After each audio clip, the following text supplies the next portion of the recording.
Efesios capítulo 1, versículo del 3 al 6. Efesios capítulo 1, versículo del 3 al 6. Ya el domingo pasado vimos el saludo tan profundo de Pablo a la iglesia de Efesios, lo que significaba ese saludo. Y hoy vamos a ver estos versículos que forman parte de una oración de más de 200 palabras, pero que en esta oración hay un cántico al Dios Trino de acción de gracia por el rol de la salvación, por lo que hizo nuestra salvación.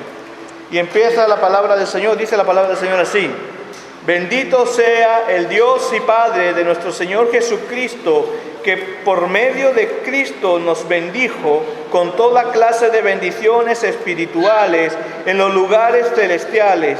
Dios nos escogió en Cristo antes de la fundación del mundo para que fuéramos santos y sin mancha delante de Él.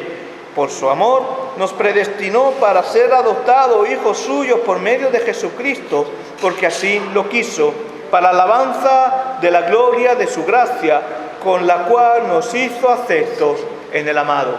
Oremos. Señor, te damos gracias por tu palabra. Te damos gracias, Señor, por esta maravillosa, Señor, declaración, doxología de tu gloria, Señor. Y te pedimos, Señor, que nos ayude a comprender, Señor, estos misterios de tu salvación, Señor. Gracias, Señor, porque te has revelado a nosotros por medio del Hijo, Señor, y podemos llegar a entender y conocer más a través de tus escrituras, Señor, de tu palabra. Ayúdanos, Señor, prepara los corazones de aquellos que van a escuchar, Señor, que tú des claridad, que tu Espíritu Santo ilumine y que no solamente seamos oidores, sino también hacedores fuera, Señor, para tu gloria, Señor. Te damos las gracias, Señor, y te lo pedimos en el nombre de tu Jesucristo. Amén. Pues comenzamos con la segunda predicación, con la segunda predicación de esta serie de Efesios. Y en la sección hablaremos del Dios Trino en cuanto hablamos al Dios Trino a que nos estamos refiriendo. Dios es uno, pero Dios es uno en tres personas. Es el misterio de la Trinidad: Padre, Hijo y Espíritu Santo. Y el Padre cumple una función en la salvación, el Hijo cumple una función en la salvación y el Espíritu Santo cumple una función en la salvación, siendo el Dios Trino. Si alguien tiene más dudas sobre el misterio de la Trinidad, puede preguntarme después. Pero esta semana vamos a poner el papel del Padre. La semana que viene viene un predicador invitado, pero la siguiente semana hablaremos sobre el papel del Hijo y en la siguiente sobre el papel del Espíritu Santo, porque esto creo que es importante y Pablo lo está exponiendo aquí. Y es parte para tener una claridad real de lo que significó el papel del Dios Trino en nuestra salvación y cuál es nuestro papel realmente. Entonces la pregunta que yo vengo a hacer aquí es: ¿qué hizo el Padre en cuanto a salvación, a nuestra salvación? ¿Cuál fue su implicación? La siguiente pregunta que podemos hacernos es: entonces el Padre obró, pero ¿colaboramos nosotros en nuestra salvación? ¿O es solo por obra de Dios, siendo incapaces nosotros mismos de salvarnos? Estas preguntas las responde Pablo aquí. Las vamos a profundizar. Vamos a ver un tema importante, que no lo digo yo. A veces a algunos nos asusta la palabra elección o predestinación, pero está aquí en la Biblia. Lo acabo de leer. Son dos palabras que se leen ahí. Y vamos a ver el tema importante, el misterio de la elección y predestinación, en cuanto al tema nuestro de la salvación. Vamos a ver que es un tema importante. Entonces, claro, vamos a ver qué significa realmente predestinación y elección. ¿Qué significado tiene? ¿Qué quiere decir esto? Vamos a ver esto. Pero hay que ver primeramente que la obra de Dios es una muestra, la obra del Padre es una muestra de bendición. Es una bendición para nosotros. Y el primer punto que vamos a ver es la bendición, el rol del Padre, una bendición para la humanidad. Una bendición para la humanidad, punto 1. El punto 2 es que el Padre nos escogió antes de la creación. Ese es el punto 2. Y el punto 3, la meta de nuestra elección para su gloria.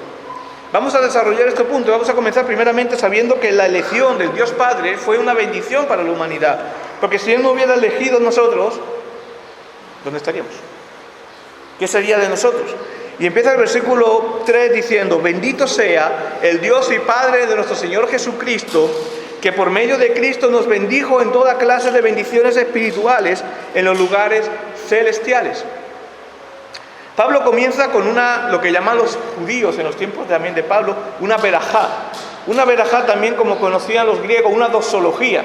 Tranquilo, no estoy hablando en lengua, voy a decir lo que significa esto. Verajá, doxología, significa es una fórmula de alabanza a Dios, que muestra la realidad de quién es Dios, los altos atributos de Dios, su gloria, su poder y su manifestación en la historia de la salvación del hombre. Eso es una doxología, una acción de gracia, una verajá. Y Pablo tenía muchos motivos para dar una acción de gracia. Nosotros tenemos motivos para hacer una verajá, una doxología o una acción de gracia. Pablo comienza con esta oración, que es de la más preciosa. Para mí la vida es preciosa. Pero esta oración, que tiene más de 200 palabras, 202 palabras exactamente, es una oración preciosa, que incluso algunos dicen que se llegó a convertir en himno en la iglesia primitiva. Pablo tenía suficientes motivos para esta acción de gracia. Recordemos cómo había sido Pablo, el Saulo, el perseguidor de la iglesia. Pablo había sido salvado y perdonado cuando estaba buscando a Dios, no, al revés. Cuando estaba dirigiéndose y siendo un enemigo declarado de Dios y de la iglesia. Cuando estaba dirigiéndose a perseguir, para apresar y matar a los primeros cristianos. Pablo estuvo presente, como decíamos el domingo pasado, en la muerte del primer mártir, Esteban. Fue testigo de esto. La Biblia no dice mucho cuál fue su papel, lo único que guardaba su ropa, o sea que era un papel activo en la ejecución. Pablo era un enemigo, explícita o implícitamente, incluso un asesino de mártires. Entonces, cuando Pablo iba camino a Damasco a perseguir a los cristianos, tiene este encuentro con Cristo que cambia su vida. Entonces Pablo sabía muy bien de lo que era la gracia de Dios. Pablo sabía muy bien lo que era la misericordia y el amor de Dios, como una persona como él, que había sido enemigo, perseguidor, se había convertido en hijo. Nosotros de una manera u otra también hemos sido así. Nosotros de una manera u otra hemos sido perseguidores, o hemos sido no querer saber de Dios, o hemos sido enemigos de Dios por nuestra naturaleza. A lo mejor no explícitamente, no porque nosotros lo estábamos haciendo a propósito, pero nuestro pecado caminaba en contra de la voluntad de Dios. Por lo tanto, por nuestra naturaleza, la humanidad nace caída, nace siendo enemiga de Dios por su pecado. Pero Dios muestra su misericordia. Pablo no buscaba esa bendición, al revés, cuando fue salvado. Nosotros muchas veces andábamos perdidos hasta que alguien nos habló, aunque posiblemente Dios... No, es que yo tenía curiosidad de ir a la iglesia, tenía curiosidad de buscar a Dios. Bueno, ya, pero eso no da tu curiosidad. Dios había puesto esa curiosidad en tu corazón para que tú ya fueras. Dios ya te estaba tratando tu vida contigo. Y Pablo lo que hace aquí, atribuye a Dios las bendiciones espirituales pasadas en la elección, en la presente, en la redención y en la futura, que es la certificación de la vida eterna. El apóstol comprende muy bien de que su papel en la salvación fue nulo, que fue el Dios Trino quien salvó su vida. Por lo tanto, Pablo, ¿qué está haciendo aquí? Lo que proviene de Dios debe retornar a Él en la acción de gracia. ¿O acordáis que lo hablamos el domingo pasado? ¿En qué estado estaba Pablo? Pablo no estaba escribiendo esta carta de vacaciones por ahí, o en su oficina, de relax, con el aire acondicionado. No. Pablo no estaba en unas condiciones muy a gusto. Pablo estaba escribiendo desde preso desde Roma. Preso desde Roma. Que podía ser el más tenido de haber sido compadecido. Pero él, lejos de eso, en amor, escribía a sus hermanos que estaban en otras iglesias, como la de Éfeso, como la de Filipo, como la de Colosa, y no lo hacía para que dijera, mira qué buen hombre es este, sino ¿para qué? Para la gloria de Dios. Por eso comienza diciendo: bendito sea el Padre de nuestro Señor Jesucristo, que por medio de Cristo nos bendijo. Pablo exalta la gracia de Dios, ¿sabes para qué? Para que los efesios también exalten la gracia de Dios y sus corazones sean hinchados de amor de Dios. Aquí es evidente cuando Pablo se veía como enemigo. De enemigo pasamos a ser hijos. En Romanos, Pablo en otra de sus cartas, Romanos capítulo 5, del día 12, dice: porque si cuando éramos enemigos fuimos reconciliados de Dios por la muerte de su Hijo, mucho más al estar reconciliados seremos salvos por su vida. Y no solo esto, sino que también nos enorgullecemos en Dios por nuestro Señor Jesucristo, quien ahora hemos recibido la reconciliación. Por tanto, del mismo modo en que el pecado entró en el mundo por un hombre, y por el pecado la muerte, así la muerte pasó a toda la humanidad, por cuanto todos pecaron. Aquí humanamente no nos libramos nadie. Ni niños, ni recién nacidos, ni Esteban que viene de camino. Todos nacemos por nuestro pecado, enemigos de Dios. Todos. Hasta el niño, que este niño tiene una cara de niño bueno. No, hasta el niño que tiene cara de niño bueno, por su naturaleza, si no hay un arrepentimiento en un momento de su vida, nace enemigo de Dios, por lo tanto necesita ser reconciliado. Y ahí está el papel de Jesucristo, que eso lo veremos la semana que viene. Pero ya Dios dice: no, antes de la fundación del mundo, sabía que íbamos a pecar, que íbamos a caer, y ya Dios había preparado un camino de salvación. ¿Cómo es posible pasar de enemigos a hijos? Porque todos hemos tenido enemigos en algún momento de nuestra vida. Alguien hemos tenido que nos ha caído mal. Yo siempre digo que el cristiano tiene enemigos, pero no enemigos que se busca, sino enemigos que se levantan contra él por su fe. Eso.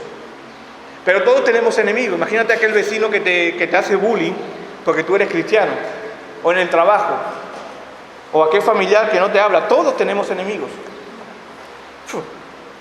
Lo mejor que podemos hacer como cristianos es perdonar, y ese enemigo, pues ya no es enemigo, ya es una persona cualquiera. Y si ya eres un top en la gracia de Dios, pasa incluso a ser amigo. A veces ha pasado que se han arreglado las cosas y enemigos se han pasado amigos. Pero nunca he visto que un enemigo pasara a hijo, sin ser hijo, quiero decir. Eso es imposible para nosotros. Yo puedo llevarme mal con X persona, puedo perdonarlo como Dios manda hacer, y gracias a Dios por esto, pero nunca se convertirá en mi hijo.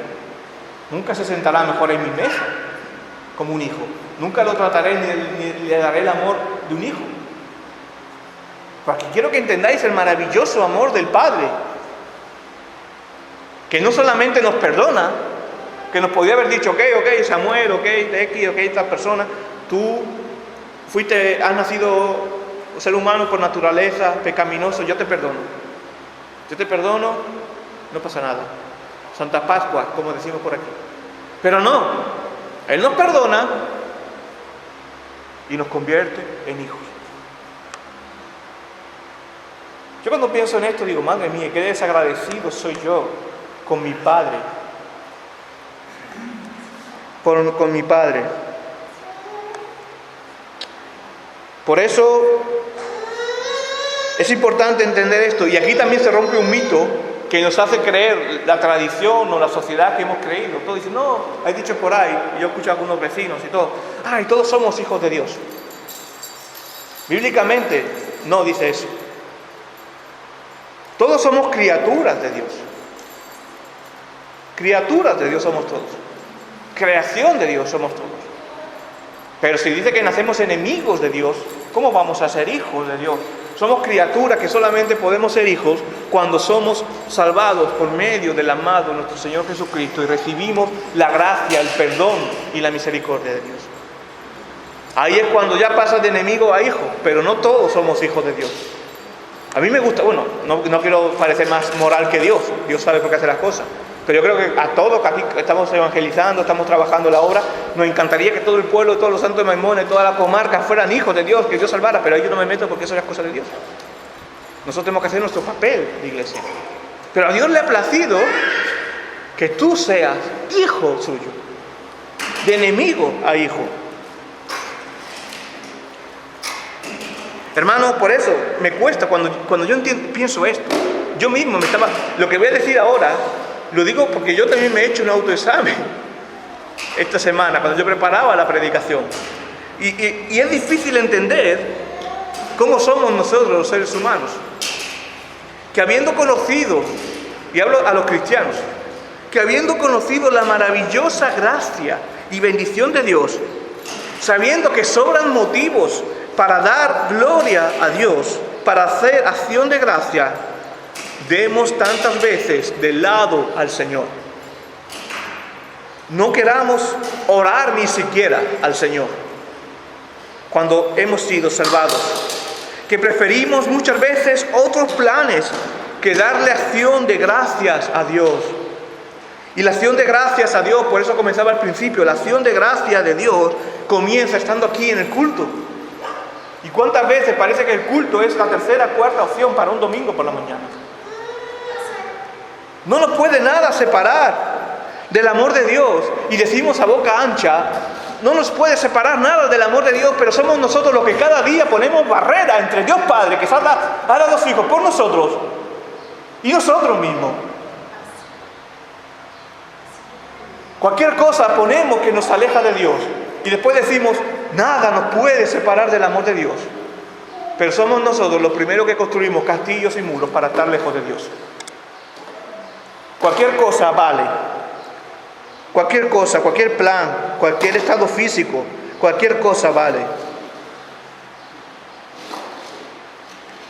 Que los motivos de acción de gracia, hermanos, pesen más que nuestra pereza para levantarnos temprano, que nuestro cansancio por días duros, que nuestras enfermedades, porque en medio de la enfermedad es cuando Dios se representa cercano, y lo digo dando fe de ello, que nuestros motivos de acción de gracia, conociendo ese amor, pesen más que nuestras ganas de pasar un día de ocio, de piscina, que como he dicho, hay tiempo para todo.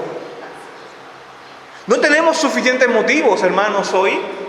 ¿No es esto lo que Pablo nos está mostrando en medio de esta acción de gracia? Que tenemos motivos de sobra suficiente hasta para dar gloria a Dios, estando preso en una cárcel sin merecerlo. En cambio, nosotros seguimos todavía poniendo barreras ante el Dios que nos ha dado todo. Porque Dios nos bendijo mucho. Mandó a su Hijo para que fuéramos hijos. Dice el texto, por medio de Cristo nos bendijo con toda clase de bendiciones espirituales en los lugares celestiales. Todo esto, hermanos, de la gracia de Dios, no hubiera sido posible si el Padre, en acuerdo con el Hijo y el Espíritu Santo, en lo que se llama el decreto eterno de Dios, no hubiera mandado al Hijo, no hubiera venido el Hijo, el Cristo, para que fuéramos salvos. Cristo, que ya hablaremos, vuelvo a decir, de su papel en la siguiente predicación, vino enviado del Padre. El Padre envía a su Hijo como la presencia de Dios hecha carne al ser humano, para que así los que éramos enemigos de Dios fuéramos de nuevo bendecidos. Para los que estábamos lejos de Dios, Cristo viniera a romper esa barrera que nos separaba de Dios y a traernos con sus cuerdas de amor, como dice el Salmo. Y como dice las Escrituras, este famoso Juan 3:16, porque de tal manera amó Dios al mundo que ha dado a su Hijo único para que todo aquel que en Él cree no se pierda, sino que tenga vida eterna. Dios no envió a su Hijo para condenar al mundo, sino para que el mundo sea salvo por Él. El que en Él cree no es condenado, pero el que no cree ya ha sido condenado porque no ha creído en el nombre del Hijo único de Dios. Y hermanos, para que de enemigos fuéramos llamados hijos, el Señor dice el comienzo de Juan 1:12, mas a todos los que le recibieron, a quienes creen en su nombre, le dio potestad de ser hecho hijo de Dios. Ahí donde decimos, no naces siendo hijo de Dios, naces cuando has creído, cuando Dios se ha manifestado en tu vida. Y ahora Pablo a los Gálatas, que mucha gente confunde esto, piensa que es para toda la humanidad, no es a cristianos de la iglesia de Galacia, dice en Gálatas 3, 26 y 27, porque todos sois hijos de Dios por medio de la fe en Cristo Jesús, pues todo lo que habéis sido bautizados en Cristo estáis revestidos. Y esto, hermanos, es toda clase de bendiciones espirituales. Ser llamados hijos de Dios, tener comunión con Él, ser llenos de su Espíritu. Y que podamos saber esto, hermanos, que aunque vivamos en este mundo, que pensemos que es la verdadera vida está en los lugares celestiales, a donde hemos sido llamados, la bendición de la vida eterna, lo que dice aquí Pablo. Entonces, vale, Dios ha mandado a su Hijo, nos ha salvado,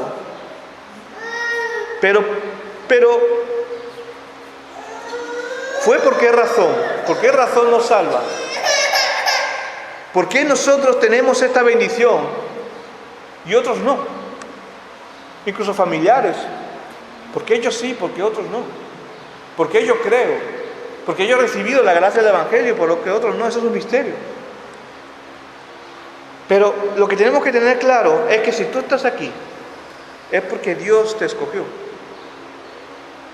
Antes de la creación, ya te conocía, ya te amaba. Y cuando Cristo murió en la cruz, ya lo hacía pensando en ti particularmente. No en un cuerpo solamente, no en un grupo de gente, no en una muchedumbre solo. Cristo murió por cada uno de nosotros que estamos creyendo en Él. Cuando tú hoy, siglo XXI, siglo XX, siglo XXI, has creído en Cristo, en ese momento ya Dios, antes de la fundación del mundo, había escogido para que tú creyeras. Ya cuando Cristo estaba en la cruz, estaba diciendo, consumado es, y esto va hasta el final, no me voy a bajar de la cruz, no voy a soportar todo el dolor, por el amor que te tiene a ti particularmente. Y esto nos debe pensar, Pablo lo sabía, por eso Pablo levanta esta tremenda acción de gracia, porque veía reflejado ese amor particular a él también, a pesar de haber sido enemigo. Dice el versículo 4, Dios, y el 5, Dios nos escogió en Cristo antes de la fundación del mundo. Y esto no lo dice Samuel, esto no lo dice Calvino, esto no lo dice San Agustín, esto lo dice Pablo, inspirado por Dios, la palabra de Dios. Dios nos escogió en Cristo antes de la fundación del mundo, para que fuéramos santos y sin mancha delante de Él por su amor. Nos predestinó para ser adoptados hijos suyos por medio de Jesucristo, porque así lo quiso. Fíjate cómo comienza, voy a abrir un paréntesis aquí, dice, Dios nos escogió antes de la fundación del mundo para que fuéramos santos. Hay algunos que piensan, no, es que Dios predestina y escoge porque Dios veía ya que tú ibas a ser santo, que tú ibas a creer. Entonces está poniendo capacidad en el ser humano cuando éramos enemigos de Dios. Pero ¿qué dice la palabra de Dios? No porque fuiste santo, Dios no te escogió porque fuiste santo. Dios te escogió porque era pecador para que tú fueras santo. Para que tú fueras santo. No porque tú fueras santo. O porque tú fueras a creer. Dios te puso en tu corazón el querer por el hacer para que tú creyeras. Elegidos para ser salvos desde la eternidad pasada para la eternidad que viene. El hecho de que nosotros podamos amar a Dios hoy no es porque hubiera un gen diferente en nosotros, no porque tuviéramos un ADN o una sangre especial, sino porque Dios hizo esto. Porque Dios nos amó primero. Porque no comenzó que un día nos levantamos y dijimos, bueno, hoy me he levantado de buena gana, voy a alabar a Dios en la iglesia. Posiblemente pasó esto, pero ya Dios había trabajado contigo tiempo anterior. O porque alguien te habló de Dios, no comienza ahí la historia de Dios contigo. No comienza, o sea, tú piensas que Dios te había dejado, te había abandonado, y solamente Dios se fijó en ti cuando alguien vino a hablar contigo de Dios. No comienza ahí la historia de Dios contigo. Comienza antes de la fundación del mundo. Igual que alguien, decía un teólogo, Martín Vermigli, del siglo XVI, leí hace poco, igual que alguien no elige dónde nacer, cuándo nacer y cómo nacer, tampoco nadie puede elegir cómo ser salvo, dónde ser salvo y cuándo ser salvo por Dios. Eso es un nuevo nacimiento. Es Dios quien trata contigo. Y no es porque fuéramos más listos que otros. Esto no fue porque nosotros quisimos amar a Dios, no. Como dice 1 de Juan 4:19, nosotros lo amamos a Él porque Él nos amó primero. Por lo tanto, el Dios Padre, ¿quién es? El autor de la creación, es el autor de la elección. Cuando dice nuestro Señor Jesucristo en la lectura que hemos leído, Padre, quiero que aquellos que me has dado estén conmigo donde yo esté, para que vean. Jesucristo nos dice, Padre, quiero que aquellos listos que han venido aquí, o que aquellas buenas personas que han venido aquí, o que aquellos que me han caído bien estén aquí, no. Padre, aquellos que tú me has dado, y esta elección de elegir a aquellos que han de ir a Cristo no nace el día de hoy, viene desde la eternidad pasada, antes de la fundación del mundo. Su autor es el Dios y Padre de nuestro Señor Jesucristo.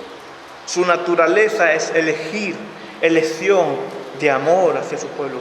El sujeto a que elige somos nosotros, hermanos. Su fundamento es Cristo, que se forma la iglesia. Y su tiempo es la eternidad, conocida antes de la fundación del mundo. Y el carácter eterno de la elección de Dios, hay gente que le puede decir, madre mía, entonces yo estoy frito porque hay... No, al revés, el carácter eterno de la elección de Dios, ¿no sabemos que Dios es un Dios inmutable? ¿Que Dios no cambia? ¿Que Dios dice sí y es sí? ¿Que Dios dice amén y amén? ¿Qué significa entonces que si Dios te cogió eterna antes de la fundación del mundo, va a terminar la obra contigo? No te va a dejar. No vas a comenzar y vas a perder la salvación. Eso es una doctrina errónea. Si eres salvo por Dios, Él, el que comenzó en vosotros la buena obra, como dice Pablo en Filipenses capítulo 1, versículo 6, la perfeccionará hasta el día de Cristo. Hermanos, esto a mí, no sé a vosotros, a mí me da paz. Porque yo estoy seguro que todo lo que yo puedo tener en mi mano, que dependa de mí, puedo estropearlo debido a mi pecado. Pero aquello que es un don de Dios y que es de Dios, no se cambia, no se tuerce, no se pierde, porque Dios es eterno, es inmutable. ¿Y cuál es el propósito? Que fuéramos santos. No que ya éramos santos, sino que fuéramos santos. La elección de Dios Padre es la salvación. La elección es la raíz, de la salvación, y no su fruto. No es que Dios nos escoge porque viera que fuéramos a elegirlo nosotros a Él, sino que es la raíz, no el fruto. Dios nos escoge para que nosotros creamos en Él.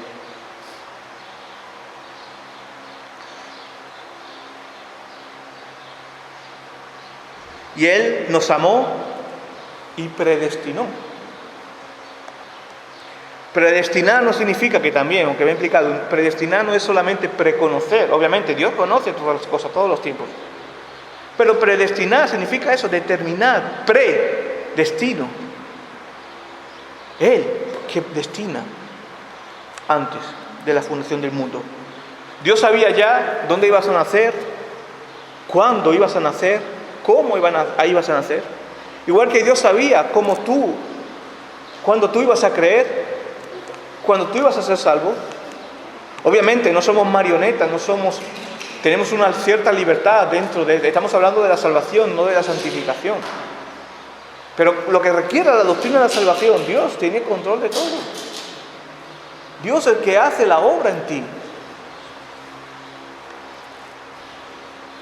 Antes de que fuéramos, como dice Pablo en Romanos 8:30, dice también la palabra, y a los que predestinó, a esto también llamó. Y a los que llamó, a esto también justificó. Y a los que justificó, a esto también glorificó. ¿A quién se refiere? ¿A nosotros? No, es Dios. Que es Dios quien predestina, es Dios quien llama, es Dios quien justifica, como hizo otra versión, declara justo, es Dios quien glorifica a nosotros. Antes de que el mundo fuese creado, y Dios Padre ya nos estaba amando, y no solo, como he dicho, hablo de manera general, hablo de tu amor hacia tu persona. Dios ya sabía en el día que tú ibas a tener un encuentro con Él en pleno siglo XX, siglo XXI. Y así pasó con Pablo igualmente. Y esta lección se basa en que seamos adoptados también como hijos por medio del Hijo, santos en Él. Dice el versículo 5, por su amor nos predestinó para ser adoptados hijos suyos por medio de Jesucristo, porque así lo quiso. Fue su amor quien nos llamó a la salvación. Y como he dicho antes, de enemigo a nuestra condición de hijo. De enemigo por nuestra condición pecadora a hijo por su condición de gracia hacia nosotros en Cristo Jesús. Y esta era la voluntad del Padre, no que el Padre improvisara, esta era la voluntad del Padre antes de la fundación del mundo. Esta elección que describe como una predestinación para ser adoptado como hijo, es para una misión. ¿Cuál es? Para la alabanza de la gracia, de la gloria de su gracia al Padre. Este es el propósito final. Este es el propósito final. Por eso hablaba de la importancia del culto, si conocemos realmente esta doctrina de la elección, de lo que significa. Y nuestra elección, hermanos, es para su gloria. Es verdad, hemos sido salvos, es un regalo de Dios. Es un don de Dios. ¿Qué hacemos con ese don?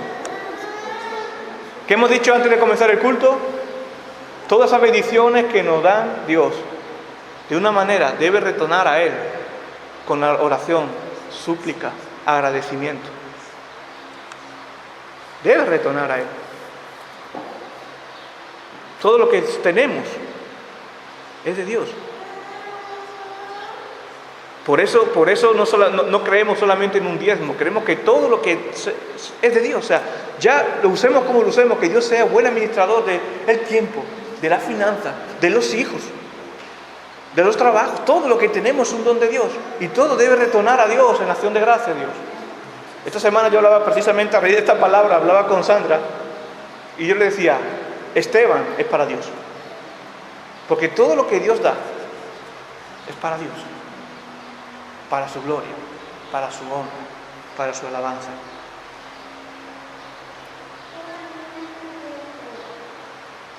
Este es el propósito. Fuimos elegidos, como termina el versículo 6, para alabanza de la gloria de su gracia, con lo cual nos hizo aceptos en el amado. Y es cierto, la obra de Dios Padre es monergista. Voy a explicar qué significa monergista. Lo que han hecho el discipulado ya les sonará algo. Monergista viene de la palabra mono, es la que se utiliza teológicamente, que significa uno, gista, que trabaja. Quiere decir que Dios es el que trabaja, el único que obra en nuestra salvación, el Dios Trino, como vamos a ver esta semana. Es cierto. Pero, hermanos,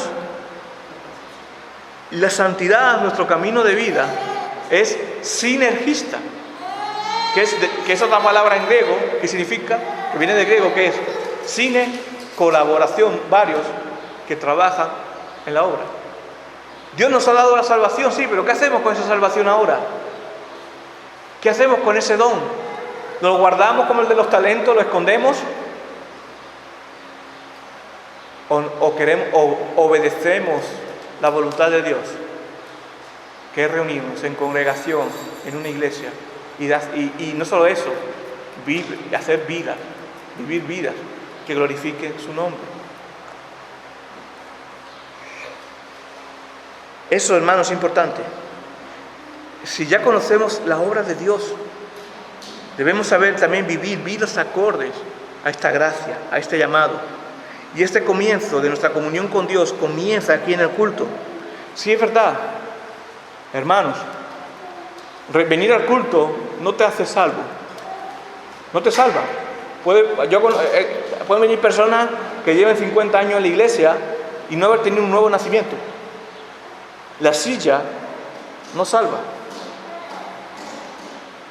Pero te digo otra cosa, todos los salvos se congregan. Por lo tanto, si eres salvo, si estás en Cristo, si conoces a Cristo, ¿qué momento de acción de gracia debe ser el culto? Y a mí esta palabra me pega un shot, porque me hace ver la importancia del día del Señor, del culto. Porque sí, la importancia de vida también, pero la importancia de poder venir con los hermanos a alabar a Dios, porque aquí es donde comienza la alabanza de la acción a gracia a Dios.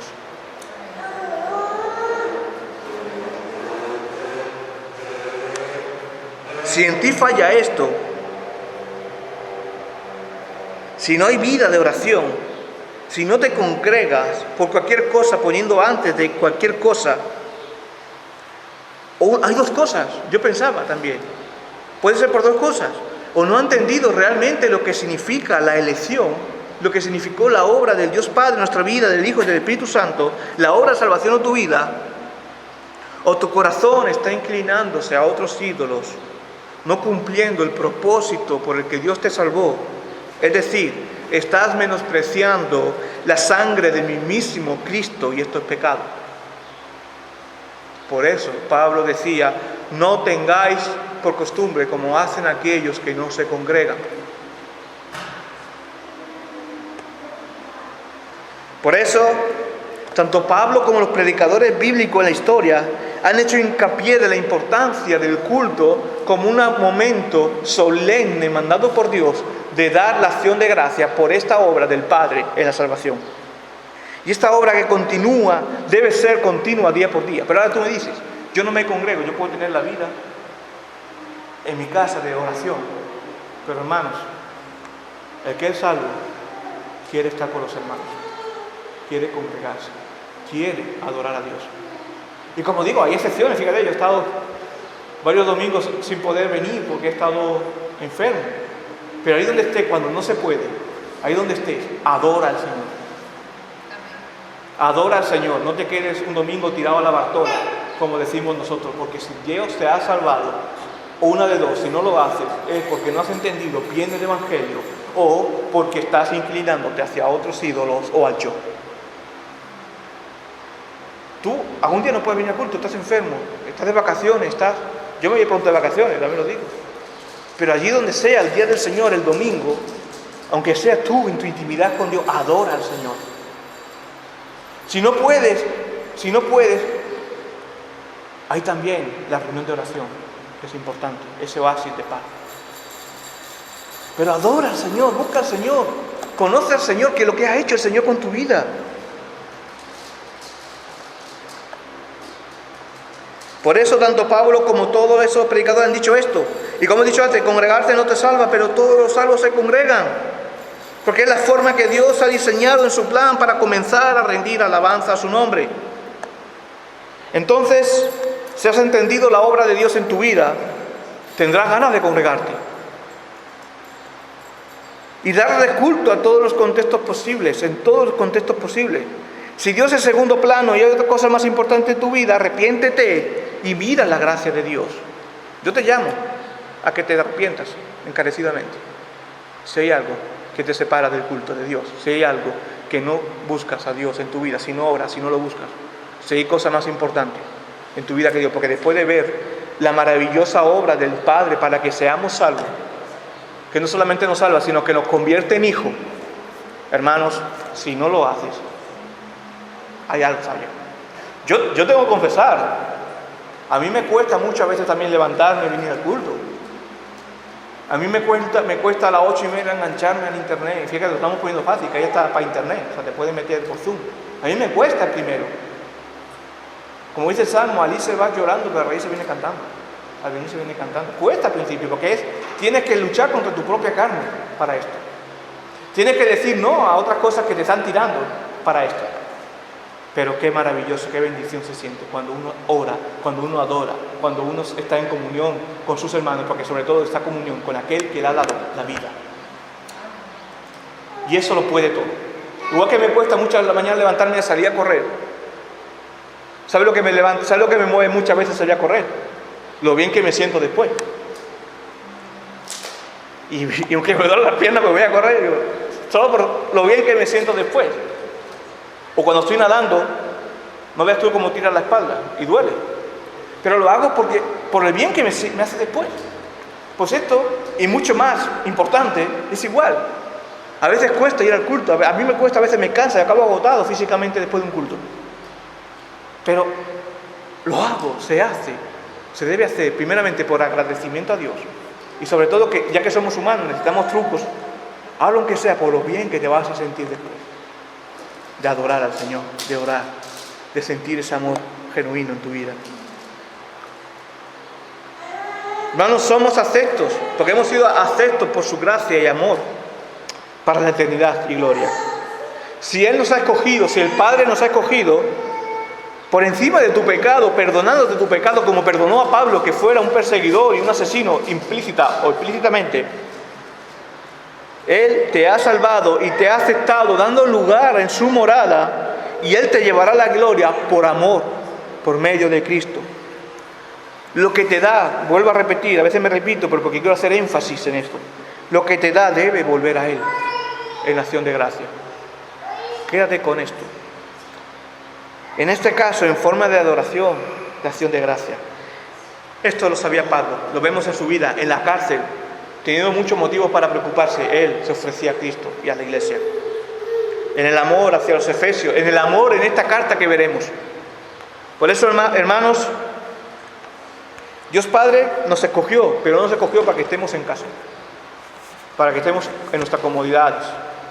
Dios nos escogió antes de la fundación del mundo para darnos salvación y para que seamos santos, para que le demos gloria a su nombre. Y la salvación entonces, hermano, no depende de ti. Y yo hablo con algunos hermanos, y es verdad, esto a priori asusta. Esto a priori asusta. Pero cuando piensas un poco más, da paz. Como he dicho antes, porque si esto dependiera de nosotros, estaríamos jugando el juego de la margarita. ¿Me quiere? ¿No me quiere? ¿Soy salvo? ¿No soy salvo? Porque metemos mucho la pata. Pero como depende de Dios, es sí y amén. Tu salvación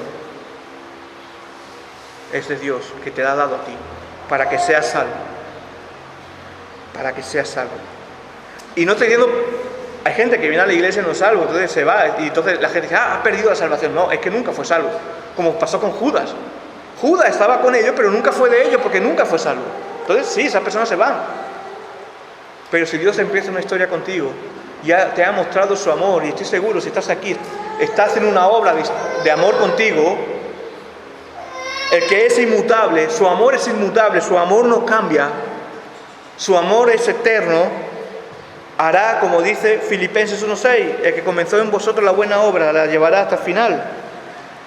El Dios Padre, quien te elige, quien te predestina, pero también el que te guarda, que ahí es donde entra el tema. Cuando hemos leído el Salmo 23 antes del culto, que podemos vivir confiados porque Él está con nosotros, porque Él se ha manifestado a tu vida y Él es tu pastor. Y hermanos, la predestinación, la elección no debe darnos miedo, al revés. Es una buena noticia para nosotros. Porque cuántas veces cogemos, se estropean las cosas, pero ahí hay algo, que nada nos podrá separar del amor de Dios. Nada, cuando eres salvo. Porque Dios nos amó primero y se acercó a nosotros por medio del Hijo. Porque si hoy estás aquí, no es casualidad, hay una historia de amor de Dios con tu vida. Te ha amado particularmente por tu nombre a ti. Y no importa tu pecado, tu pasado. Si te has arrepentido, Él te ama. Ahora, hermano, en gratitud a Dios, y si realmente has entendido la salvación, nuestra vida debe ser una armonía con lo que Dios ha hecho. debe ser una vida de acción de gracia al Señor y dejar de distraernos y dejar de dejarnos llevar por las cosas que nos distraen, como la carne, el mundo, el enemigo, sino que como Pablo hizo y dijo, que nuestra vida, nuestro vivir sea Cristo y nuestro morir ganancia. Y todo esto es, hermanos, esta predicación y todo lo que soy y todo lo que somos es para gloria y honra de nuestro Dios Trino. Que Dios bendiga su palabra.